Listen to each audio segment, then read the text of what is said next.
অতীত সরকারের বিভিন্ন সময়ে যত গুমের ঘটনা হয়েছে এই পুরো সময়ের মধ্যে সবগুলো গুমের ঘটনার তদন্ত উনি চেয়েছেন এবং বিচারও এখানে প্রার্থনা করেছেন। 2009 সাল থেকে 2024 সাল পর্যন্ত যত গুমের ঘটনা ঘটেছে উনি সব কয়টারই বিচার চেয়েছেন, ইনক্লুডিং ওনার ইন্ডিভিজুয়ালি ওনার ক্ষেত্রে যেটা ঘটেছে সেটার ব্যাপারে বলেছেন। ভিডিওর মাধ্যমে সারা বাংলাদেশে ছড়িয়ে পড়ার পরে মানুষ বেদনার্ত হয়েছেন, গোটা বাংলাদেশে আন্দোলন আরও দাবানলের মতো ছড়িয়েছে।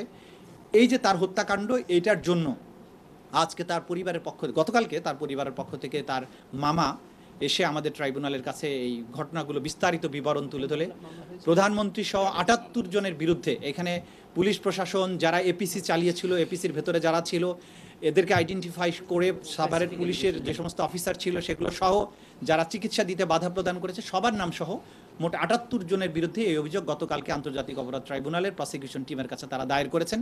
গতকালকে যেহেতু আমরা আপনাদের সাথে কথা বলার পরে এটা দায়ের হয়েছে, এটা আপনাদেরকে জানাতে পারিনি, আজকে এটা আপনাদেরকে জানিয়ে দিলাম। আজকে দ্বিতীয় আরেকটি অভিযোগ পড়েছে যে এনফোর্সড ডিসঅ্যাপিয়ারেন্স বা গুমের ঘটনার জন্য আরেকটি অভিযোগ আমাদের কাছে জমা পড়েছে।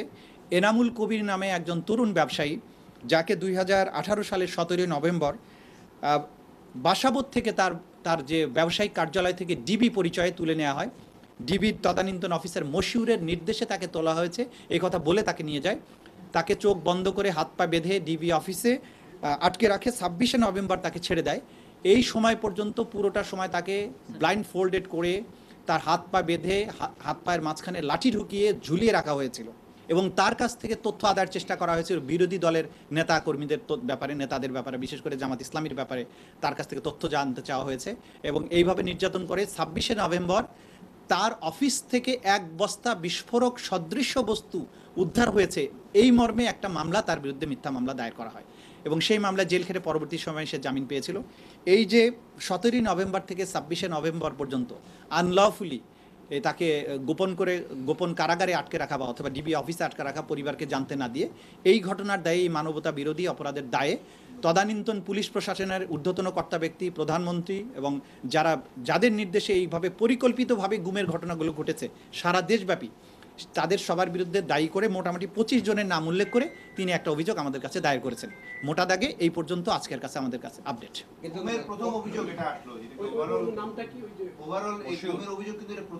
না, গুমের অভিযোগ তো এর আগেও এসেছে, ডাক্তার ইশিতা আসছে।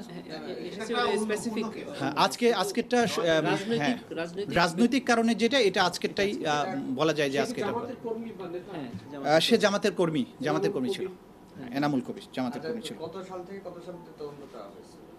এইখানে স্পেসিফিক করেছে তারা এই তার নিজের ঘটনাটা উল্লেখ করে সে একই সাথে এই সরকারের যত অর্থাৎ অতীত সরকারের বিভিন্ন সময়ে যত গুমের ঘটনা হয়েছে এই পুরো সময়ের মধ্যে সবগুলো গুমের ঘটনার তদন্ত উনি চেয়েছেন এবং বিচারও এখানে প্রার্থনা করেছেন। আমরা এটা যাচাই বাছাই করে মামলায় ফর্মুলেট করার সময় কীভাবে করবো সেটা আমরা সিদ্ধান্ত নেব, বাট উনি চেয়েছেন যে একেবারে এই কত সাল থেকে 2009 সাল থেকে 2024 সাল পর্যন্ত যত গুমের ঘটনা ঘটেছে উনি সব কয়টারই বিচার চেয়েছেন, ইনক্লুডিং ওনার ইন্ডিভিজুয়ালি ওনার ক্ষেত্রে যেটা ঘটেছে সেটার ব্যাপারে বলেছেন। বাকিটা আমরা আইনগতভাবে ভেবে চিন্তে পদক্ষেপ গ্রহণ করব।